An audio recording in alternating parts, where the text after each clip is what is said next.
Hello guys, welcome back to our channel. ఈరోజు మన ఛానల్లో రెసిపీ ఏంటంటే Telangana style bagara rice with chicken curry. Mostly ఈ ప్రాసెస్ అందరికీ తెలిసే ఉంటుంది, కానీ ఒకసారి నా స్టైల్ కూడా ట్రై చేయండి. చాలా సింపుల్గా ఉంటుంది. అసలు బిగినర్స్ కూడా చాలా ఈజీగా చేసుకోవచ్చు. చూస్తేనే మీకు కూడా తినాలనిపిస్తుంది కదా. ప్రాసెస్ కూడా అంతే చాలా సింపుల్గా ఉంటుంది. ఇప్పుడు ప్రాసెస్లోకి వెళ్ళిపోదాం.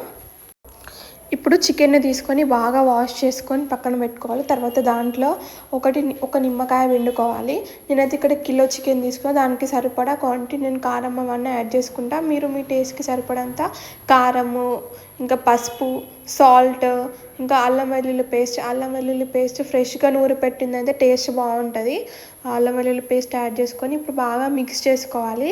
మొత్తం ఇప్పుడు మన చికెన్ ముక్కలకి మొత్తం కారం ఉప్పు మొత్తం పట్టేలాగా దాన్ని మంచిగా మసాజ్ చేయాలి. ఇది చాలా ఇంపార్టెంట్. మనం ఎంత మంచిగా ముక్కల్ని మసాజ్ చేస్తే అంత కారం ఉప్పు అనేటి వాటికి పడుతుంది అన్నట్టు. సో అప్పుడు టేస్ట్ బాగుంటుంది. ఇంకా కొంతమంది డైరెక్ట్ ఇట్లా చికెన్ పీసెస్ని ఆయిల్లో వేసి దాని తర్వాత కారము అవన్నీ యాడ్ చేస్తారు. అది వేరే ప్రాసెస్, ఇది వేరే ప్రాసెస్. ఇట్లా చేస్తే ఏమవుతుందంటే మనకి ముక్కలకి కారం ఉప్పు అనేది మంచిగా పడుతుంది. ఇట్లా మొత్తం నేను చూపించిన కదా, మొత్తం అట్లా అన్ని ముక్కలకి కారం ఉప్పు పట్టేదాకా మసాజ్ చేసేయాలి. దాని తర్వాత ఒక ప్యాన్ పెట్టుకొని దాంట్లో మనకి కావాల్సినంత ఆయిల్ వేసుకొని దాంట్లో ఇంకా అన్ని మసాలాలు, లవంగా, ఇలాచీ, చెక్క అవన్నీ యాడ్ చేసుకోవాలి. దాని తర్వాత మనం కట్ చేసి పెట్టుకున్న ఆనియన్, ఇంకా పచ్చిమిర్చి అవన్నీ యాడ్ చేసి ఇప్పుడు పచ్చిమిర్చి మళ్ళీ ఉల్లిగడ్డ అవన్నీ గోల్డెన్ బ్రౌన్లోకి వచ్చేదాకా ఫ్రై చేసుకోవాలి. ఇట్లా ఇప్పుడు ఇక్కడ చూస్తే తెలిసిపోతే మనకు కొంచెం ఆనియన్స్ అనేవి కలర్ చేంజ్ అయిపోయినాయి. ఇప్పుడు కొంచెం ట్రాన్స్పరెంట్ కలర్లోకి వచ్చినాయి కదా, ఇంకా కొంచెం గోల్డెన్ బ్రౌన్ కలర్లోకి వచ్చేలాగా ఇంకా దీన్ని ఫ్రై చేసుకోవాలి. అలాగే మనము చిన్నగా కట్ చేసి పెట్టుకున్న పుదీనాని యాడ్ చేసుకోవాలి. పుదీనా కూడా ఆయిల్లో మంచిగా ఫ్రై అయ్యేదాకా మంచిగా ఒకసారి కలుపుకొని మంచిగా ఫ్రై చేసుకోవాలి.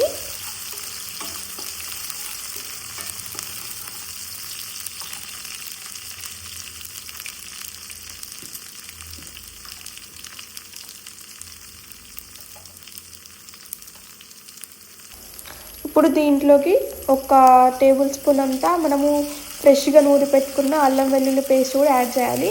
నేను అల్లం వెల్లుల్లి పేస్ట్ కొంచెం మ్యారినేట్ చేసినాం కదా చికెన్లో, కారం ఉప్పు వేసి అప్పుడు కొంచెం యాడ్ చేసిన, అండ్ ఇప్పుడు ఆయిల్లో కొంచెం వేసిన.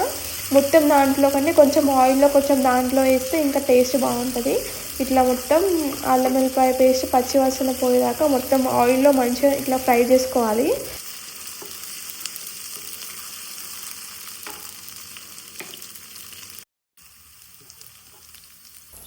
చూడండి, ఇక్కడ ఇప్పుడు మనకి ఆనియన్స్ అనేవి మనకి కావాల్సిన కలర్లోకి వచ్చేసినాయి. ఇప్పుడు మనం మ్యారినేట్ చేసి పెట్టుకున్న చికెన్ మొత్తం దీంట్లోకి యాడ్ చేయాలి. చికెన్ మొత్తం యాడ్ చేసినాక మంచిగా మొత్తం చికెన్ ముక్కలకి ఆయిల్లో అంతా మొత్తం మంచిగా మిక్స్ అయ్యేదాకా మంచిగా ఫ్రై చేసుకోవాలి.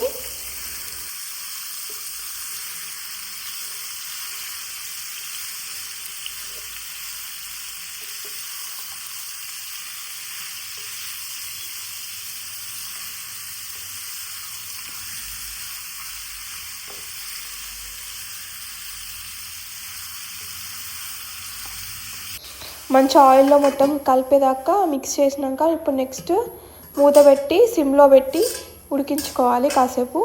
తర్వాత కొంచెంసేపు ఆయిల్లో ఫ్రై అయింది. ఇప్పుడు మూత తీసి ఓపెన్ చేసి చూద్దాం. చూడండి, మొత్తం మనకి ఆయిల్ అనేది మంచిగా అక్కడ తేలుతుంది చికెన్ ముక్కల పైన. సో ఇప్పుడు ఏంటంటే వెంటనే అస్సలు వాటర్ పోయొద్దు. చికెన్ని కొంచెం సేపు ఆయిల్లో ఖచ్చితంగా ఉడకనియాలి. ఉడికినాక తర్వాతనే వాటర్ పోసుకోవాలి. ఎందుకంటే మనము చికెన్ వేయంగానే నూనెలో మనం వెంటనే వాటర్ పోసినామంటే చికెన్కి ఉన్న కారం ఉప్పు మొత్తం వాటర్లో కలిసిపోతుంది. అప్పుడు చికెన్కి కారం ఉప్పు పట్టది, కొంచెం ఇంకా టేస్ట్ వేరే వస్తుంది. కాబట్టి చికెన్ మంచిగా ఆయిల్లో ఫ్రై అయిన తర్వాతనే వాటర్ అనేవి యాడ్ చేసుకోవాలి. నేను వాటర్ కూడా ఇక్కడ కొంచెం వాటర్ గోరువెచ్చగా చేసినవి యాడ్ చేస్తాను. నార్మల్ వాటర్ పోస్తే మళ్ళీ ముక్క కొంచెం గట్టిగా అవుతుంది అని నాకు అనిపిస్తుంది. నేనైతే వామ్ వాటర్ కొంచెం గోరువెచ్చగా చేసినవి దీంట్లోకి యాడ్ చేస్తాను. అంటే ఇప్పుడు వాటర్ కన్సిస్టెన్సీ అనేది మీ ఇష్టం, మీకు ఎంత గ్రేవీ కావాలి అనే దాన్ని బట్టి మీరు యాడ్ చేసుకోవాలి.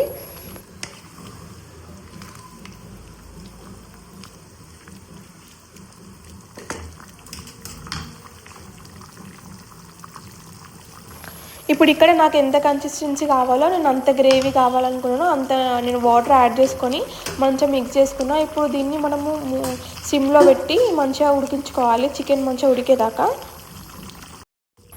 ఇప్పుడు ఒక 10 to 15 మినిట్స్ అట్లా మూత పెట్టి ఉడికించుకున్నాక ఇప్పుడు చూద్దాం. ఇప్పుడు చూడండి, చికెన్ పీసెస్ అనేవి మనకి పర్ఫెక్ట్గా కుక్ అయినాయి. అండ్ చూడండి, మనకి ఆయిల్ కూడా పైనకి తేలింది అంటే కర్రీ అనేది పర్ఫెక్ట్గా అయిందన్నమాట. ఇప్పుడు చూడండి, ముక్కలన్నీ పర్ఫెక్ట్గా ఉడికిపోయినాయి.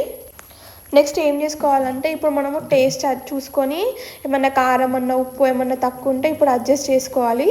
కొంచెం కారం అండ్ ఉప్పు కొంచెం తక్కువ ఉంటే అడ్జస్ట్ చేసుకొని దాని తర్వాత garam masala and chicken masala add చేసి మంచిగా ఒక 5 మినిట్స్ అట్లా ఉడకనిచ్చినాక తర్వాత సన్నగా కట్ చేసి పెట్టుకున్న కొత్తిమీర యాడ్ చేసుకున్నామంటే మన చికెన్ కర్రీ రెడీ అయిపోతే. చూసారా, చాలా సింపుల్గా అయిపోయింది. ఎక్కువ ఇంగ్రీడియంట్స్ కూడా నేను ఏం యాడ్ చేయలేను, చాలా సింపుల్ ఇంగ్రీడియంట్స్తోనే చేసినాను. ఈ ఒక్కసారి రెసిపీ మొత్తం చూసిర్రంటే ఎవరైనా, అసలు వంట రాని వాళ్ళు, బిగినర్స్, ఇంకా బ్యాచిలర్స్ ఎవరైనా చాలా సింపుల్గా చేసుకోవచ్చు. మీరు ఎప్పుడు ఇప్పుడు నేను చెప్పినట్టు చేయండి, సేమ్ వీడియో చూసి ఒకసారి ట్రై చేయండి. ఎప్పుడు చేసినా మీకు పర్ఫెక్ట్ టేస్ట్ వస్తుంది. అండ్ నెక్స్ట్ ఇప్పుడు మనము తెలంగాణ స్టైల్ బగారా రైస్ ఎలా చేసుకుందామో చూద్దాం. ఇది కూడా చాలా సింపుల్ ప్రాసెస్. ఒకసారి చూద్దాం. ఫస్ట్ ఒక గిన్నె పెట్టుకొని దాంట్లో ఒక టేబుల్ స్పూన్ ఆఫ్ గీని యాడ్ చేసుకొని ఇంకా కొంచెం ఆయిల్ కూడా యాడ్ చేసుకోవాలి. దాని తర్వాత మన ఓల్ మసాలా ఉంటాయి కదా, లైక్ సాజీరా, బిర్యానీ ఆకు, బిర్యానీ పువ్వు, చెక్క, ఇలాచి, లవంగం, ఇంకా ఇది స్టార్ పువ్వు, ఇంకా ఇవన్నీ యాడ్ చేసుకోవాలి. ఇవన్నీ మంచి ఆయిల్లో ఫ్రై అయ్యేదాకా గోలించుకోవాలి. దీని తర్వాత మనము చిన్న కట్ చేసి పెట్టుకున్న పుదీనా ఇంకా కొత్తిమీర ఇవన్నీ యాడ్ చేసి ఆయిల్లో మంచిగా ఫ్రై చేసుకోవాలి. ఇవన్నీ ఫ్రై చేసుకున్న తర్వాత దీంట్లోనే కొంచెం అల్లం వెల్లుల్లి పేస్ట్ యాడ్ చేసుకోవాలి. కొంచెం యాడ్ చేసుకోవాలి, ఎక్కువ యాడ్ చేసుకున్నా కూడా మనకి మొత్తం అల్లం టేస్ట్ వస్తుంది. కొంచెం అల్లం వెల్లుల్లి పేస్ట్ యాడ్ చేసుకొని మంచిగా ఇవన్నీ ఆయిల్లో ఫ్రై అయ్యేదాకా మిక్స్ చేసుకోవాలి. మనం సాల్ట్ అనేవి దీంట్లోనే ఆయిల్లో వేస్తే కొంచెం మారిపోతుంది కదా, సో ఇప్పుడు సాల్ట్ ఏం అవసరం లేదు. ఇప్పుడు ఏం చేసుకోవాలంటే మనము దీనికి సరిపడా వాటర్ పోసుకోవాలి. మీరు ఎన్ని గ్లాసెస్ ఆఫ్ రైస్ తీసుకుంటే దానికి డబుల్ వాటర్ పోసుకోండి. ఒక గ్లాస్ ఆఫ్ రైస్ తీసుకుంటే 2 గ్లాసెస్ ఆఫ్ వాటర్ యాడ్ చేసుకోవాలి. ఇదైతే నేను ప్రెషర్ కుక్కర్లో చేస్తున్నా, చాలా సింపుల్గా అయిపోతుంది. ఇంకా మనకి నెక్స్ట్ ఇప్పుడు వాటర్ వేసుకున్నాం కదా, నెక్స్ట్ ఇప్పుడు సాల్ట్ని యాడ్ చేసుకోవాలి. ఇప్పుడు మంచిగా మిక్స్ చేసుకున్న తర్వాత ఇప్పుడు వాటర్ అనేవి మనకి మంచిగా మరిగేదాకా మంటని హై ఫ్లేమ్లో పెట్టుకొని మొత్తం మంచిగా మరిగేదాకా ఇప్పుడు పెట్టుకుందాం. ఇప్పుడు చూడండి, వాటర్ అనేవి మనకి మొత్తం మరిగిపోయినాయి. ఇప్పుడు దీంట్లో ఒకసారి మనకి సాల్ట్ అవి సరిపోయినాయి ఒకసారి చెక్ చేసుకోవాలి. నాకు కొంచెం సాల్ట్ తక్కువ అనిపిస్తే నేను కొంచెం సాల్ట్ యాడ్ చేసుకున్నా. మీరు కూడా ఈ టైంలోనే సాల్ట్ ఏమన్నా చెక్ చేసుకొని యాడ్ చేసుకోండి. దాని తర్వాత మనము ఇప్పుడు రైస్ని అయితే కనీసం ఒక 10 to 15 మినిట్స్ అయినా నానబెట్టాలి, అప్పుడే అన్నం మంచిగా అవుతుంది. నేనైతే రైస్ని ఆల్రెడీ కడిగి నానబెట్టుకున్నా. హాఫ్ అన్ అవర్ నానబెడితే ఇంకా మంచిగా ఉంటుంది, కానీ అంత టైం లేదనుకుంటే కనీసం ఒక 10 మినిట్స్ అన్న అట్లా నానబెట్టండి. ఇప్పుడు మనం నానబెట్టుకున్న రైస్ని ఇప్పుడు దీంట్లోకి యాడ్ చేసుకోవాలి. మొత్తం యాడ్ చేసుకున్న తర్వాత అండ్ నెక్స్ట్ మూత పెట్టేయడమే. విజిల్ అయితే జస్ట్ ఒక 2 విజిల్స్ వస్తే అంతే. అన్నం అయితే మంచిగా అవుతుంది, పర్ఫెక్ట్గా ఉడుకుతుంది అన్నము. ఒకసారి మీరు కూడా ఎప్పుడు ప్రెషర్ కుక్కర్లో ట్రై చేయకపోతే ఒకసారి ట్రై చేయండి, ఖచ్చితంగా మంచిగా వస్తుంది మీకు కూడా. ఇప్పుడు రైస్ మొత్తం యాడ్ చేసినాక ఒకసారి మంచిగా మిక్స్ చేసుకోవాలి. మిక్స్ చేసుకున్న తర్వాత ఇంకా అంతే, మూత పెట్టేయడమే. ఇప్పుడు ఇంకా మొత్తం రైస్ యాడ్ చేసిన ఇంకా తర్వాత ఇప్పుడు మూత పెట్టి జస్ట్ మన విజిల్ పెట్టేసి జస్ట్ ఒక 2 లాంగ్ విజిల్స్ వచ్చేదాకా పెట్టాలి. 2 విజిల్స్ వచ్చినాయి. తర్వాత ప్రెషర్ అంతా పోయేదాకా అట్లనే ఉంచి ఇప్పుడు ఓపెన్ చేసి చూస్తున్నా. చూడండి, అన్నం ఎంత పర్ఫెక్ట్గా ఉడికిందో.